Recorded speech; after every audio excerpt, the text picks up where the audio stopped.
Ini adalah sebuah kisah tentang pasangan yang berduka memesan boneka menyerupai anak mereka yang telah meninggal. Namun boneka tersebut membawa teror yang tak terduga. Begini kisah selengkapnya. Langit mendung menggantung sejak pagi. Udara di perbukitan tempat rumah mereka berdiri terasa lembab dan berat. Seperti hati Dini yang masih tertinggal di hari kecelakaan itu. Di sudut kamar kecil bernuansa biru muda, ranjang kecil dengan selimut bergambar dinosaurus masih tersusun rapi. Boneka-boneka milik Raka, anak semata wayang mereka, berjajar di rak. Bahkan sandal kecil dengan gambar mobil masih berada di dekat pintu. Seolah Raka akan segera pulang bermain dan berteriak, "Bunda, aku lapar." Tapi suara itu tak akan pernah terdengar lagi. Sudah hampir setahun sejak kecelakaan itu. Mobil yang ditumpangi Raka bersama pengasuhnya ditabrak truk dari samping saat menjemputnya dari taman bermain. Raka meninggal di tempat.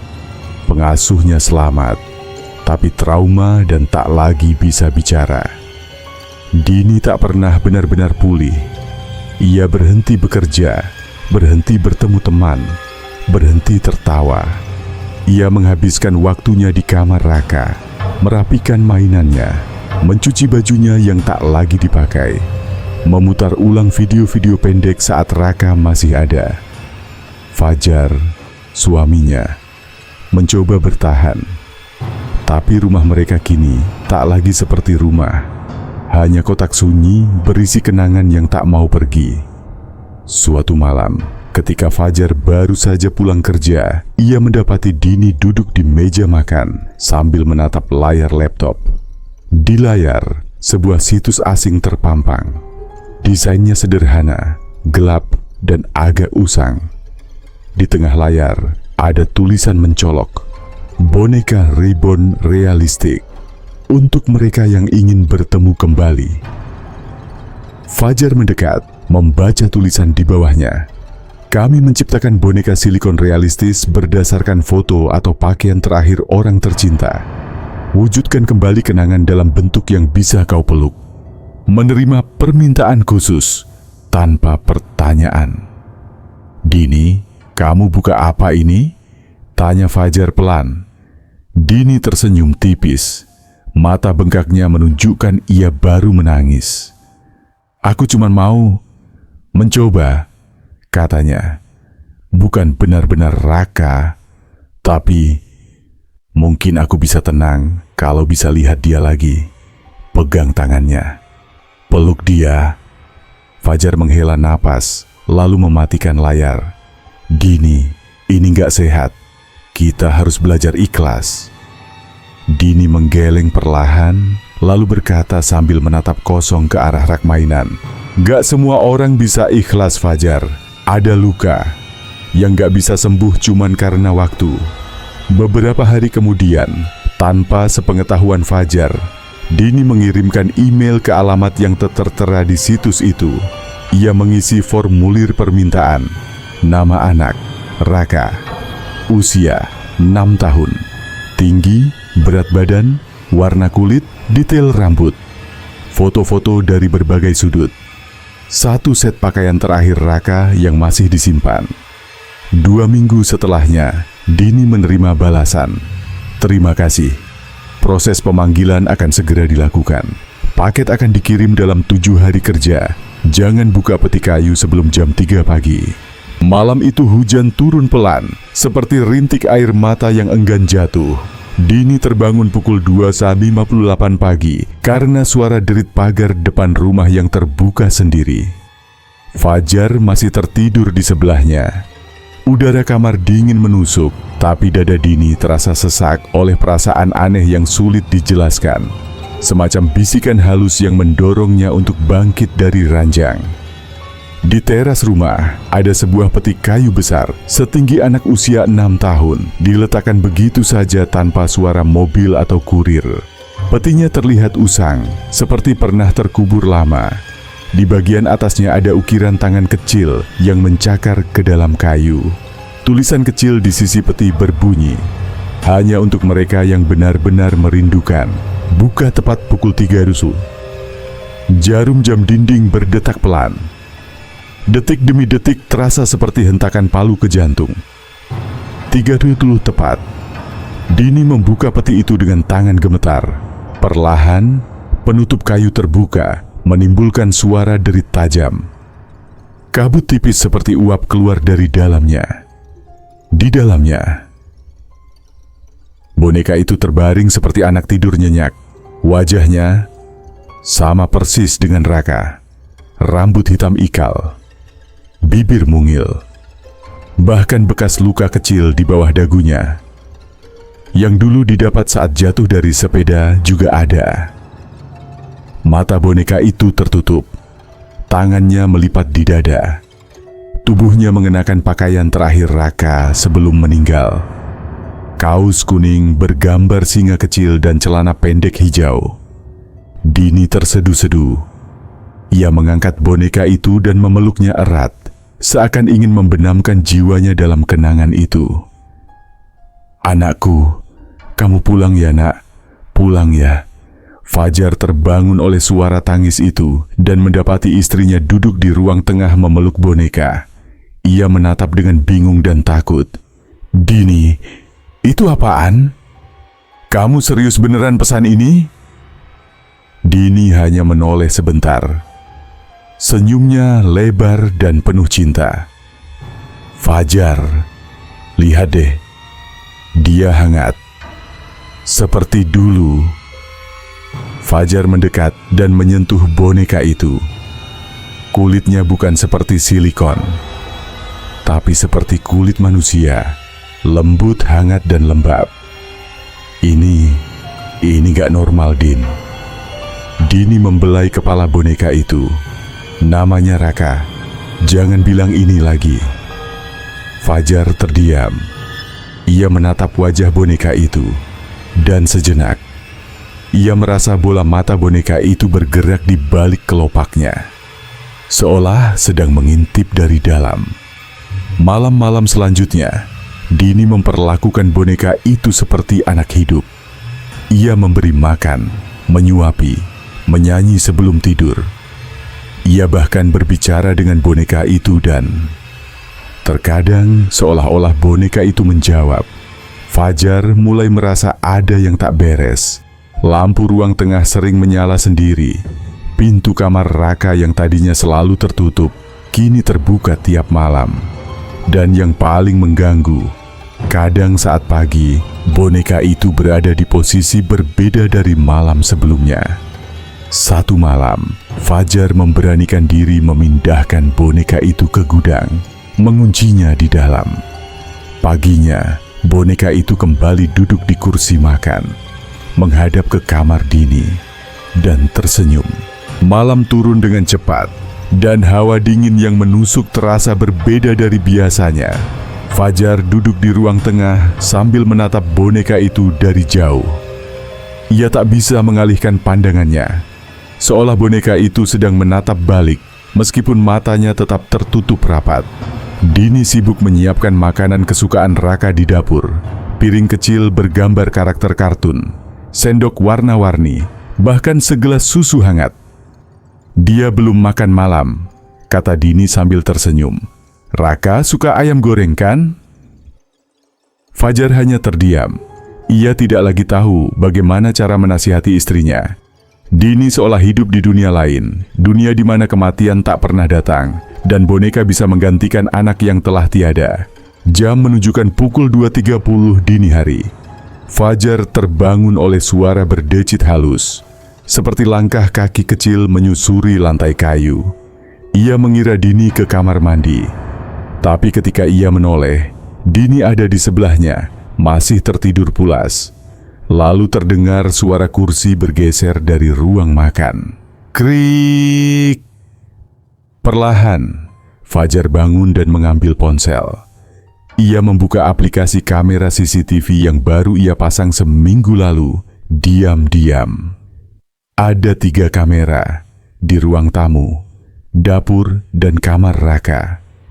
Matanya terpaku pada rekaman dari dapur. Boneka itu tidak ada di kursinya. Matanya langsung berpindah ke tampilan ruang tamu. Kosong. Lalu, kamera di kamar Raka. Boneka itu sedang berdiri, menghadap ke tembok. Kedua tangannya menempel ke dinding, seperti sedang menggambar atau menulis sesuatu. Fajar menahan napas, tubuhnya gemetar. Ia menutup layar dan mencoba meyakinkan dirinya bahwa itu mimpi. Tapi paginya, saat ia masuk ke kamar Raka, ia menemukan dinding penuh dengan coretan krayon, gambar rumah, matahari, orang tua, dan satu gambar yang membuatnya hampir muntah. Sebuah sosok anak kecil dengan wajah tanpa mata, berdiri di depan makam dengan nama Raka tertulis di nisannya. Di sebelahnya, gambar dua orang dewasa, kepalanya dicoret hitam pekat. Di bawahnya tertulis, "Aku gak mau tidur lagi di dalam tanah." Malam berikutnya, Fajar memutuskan memindahkan boneka ke gudang kembali. Ia mengikat tangan dan kakinya, membungkusnya dengan kain putih, dan mengunci gudang dengan rantai. Tapi pukul 3:17 pagi, suara ketukan terdengar dari dalam gudang. Pelan, teratur. Tok, tok, tok. Lalu, suara kecil lirih dari balik pintu. "Ayah, buka dong. Dingin di sini." Fajar jatuh terduduk. Air matanya mengalir tanpa ia sadari. Bukan karena ketakutan, tapi karena suara itu benar-benar suara Raka. Pagi itu, Fajar duduk sendirian di teras rumah. Wajahnya kuyu, matanya merah. Di tangan, ia menggenggam potongan krayon warna merah yang ditemukan di bawah bantalnya pagi tadi. Warna yang sama dengan tulisan di dinding kamar Raka. "Ayah gak sayang aku lagi ya?" Ia merasa hidupnya pelan-pelan direnggut. Tapi bukan oleh kesedihan, melainkan oleh sesuatu yang memakai wajah anaknya sendiri. Hari itu Fajar pergi ke kota, diam-diam. Ia mencari tahu soal situs tempat Dini memesan boneka itu. Tapi setelah mencoba mengakses linknya, situs itu menghilang. Tidak bisa diakses. Tidak tercatat di mesin pencarian manapun. Ia ingat email konfirmasi yang sempat dilihat. Berasal dari akun asing tanpa nama. Tapi ada jejak lokasi. Gunung Salak. Fajar menyewa ojek lokal untuk menyusuri daerah tersebut, berharap ada petunjuk. Di kaki gunung, ia bertemu seorang pria tua penjaga warung, dan dengan ragu, Fajar bertanya, "Pak, pernah dengar soal orang yang bisa bikin boneka, yang mirip banget sama orang yang udah meninggal?" Wajah pria tua itu langsung berubah pucat. Ia menatap Fajar dengan sorot takut. "Kamu datang ke tempat yang salah, nak," bisiknya. Dulu ada seorang tukang ukir yang juga dukun pemanggil arwah. Dia terkenal bisa mengisi patung atau boneka dengan roh, asal yang pesan rela menukar kenangan dengan pintu masuk. "Pintu masuk?" tanya Fajar. "Ya, kamu pikir arwah bisa balik begitu aja?" "Enggak, mereka butuh jalan. Dan kalau jalan itu dibuka, yang masuk belum tentu cuma satu." Fajar tercekat. Kalau bonekanya sudah bergerak sendiri, berarti bukan cuma anakmu yang ada di dalamnya, nak. Ada yang lain. Sementara itu di rumah, Dini makin larut dalam obsesinya. Ia mulai berbicara dengan boneka itu setiap waktu, menyebutnya Raka dengan nada manja. Ia bahkan mulai bersikap aneh, mencuci tubuh boneka itu dengan air hangat, membacakannya doa tidur, bahkan menyisir rambutnya sambil menyanyi. Tapi malam itu, saat Dini menyisir rambut boneka, tangan boneka itu terangkat sendiri dan menyentuh pipinya. Dini tak kaget, ia malah tersenyum haru. "Kamu sayang Bunda ya?" Tapi kemudian bibir boneka itu bergerak. Suara kecil keluar, pelan tapi jelas. "Bunda bohong. Bunda biarin aku mati sendirian." Dini terdiam, napasnya tercekat. "Kenapa Bunda gak jemput aku waktu itu? Aku nunggu tapi Bunda gak datang." Wajah boneka itu berubah. Senyumnya melebar tidak wajar.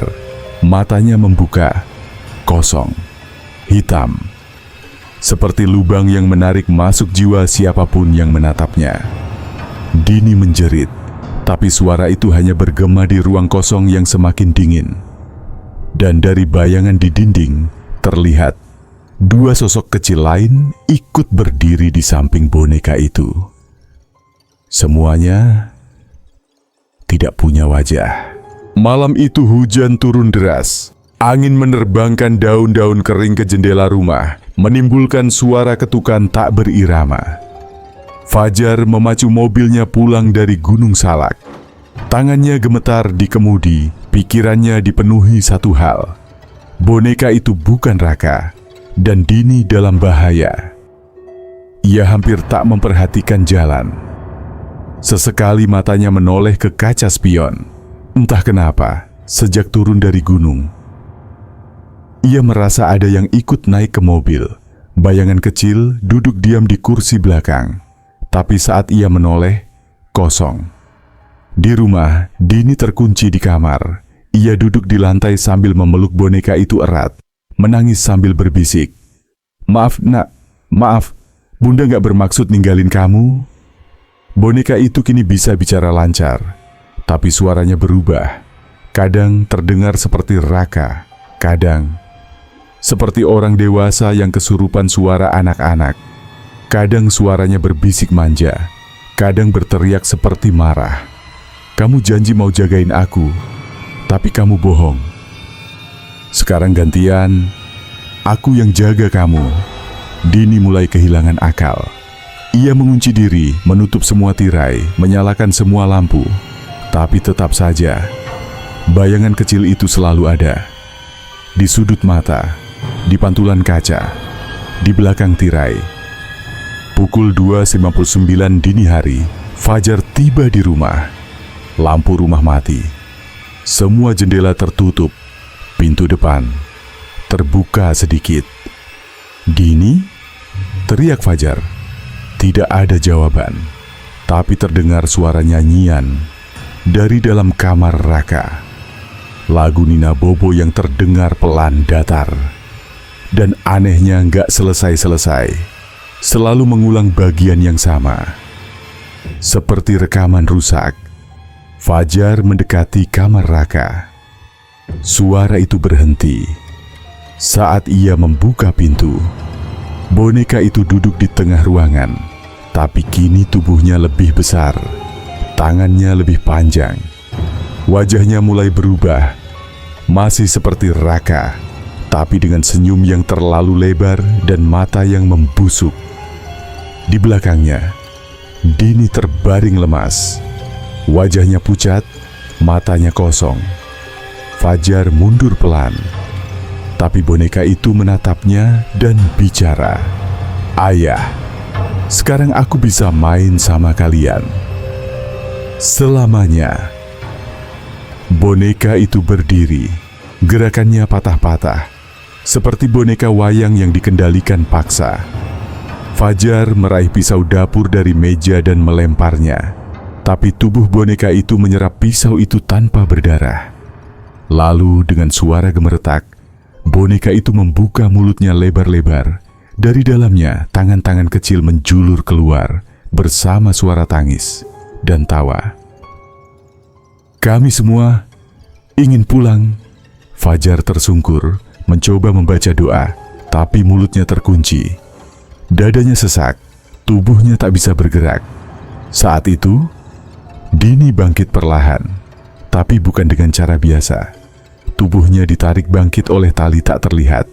Matanya hitam, bibirnya tersenyum.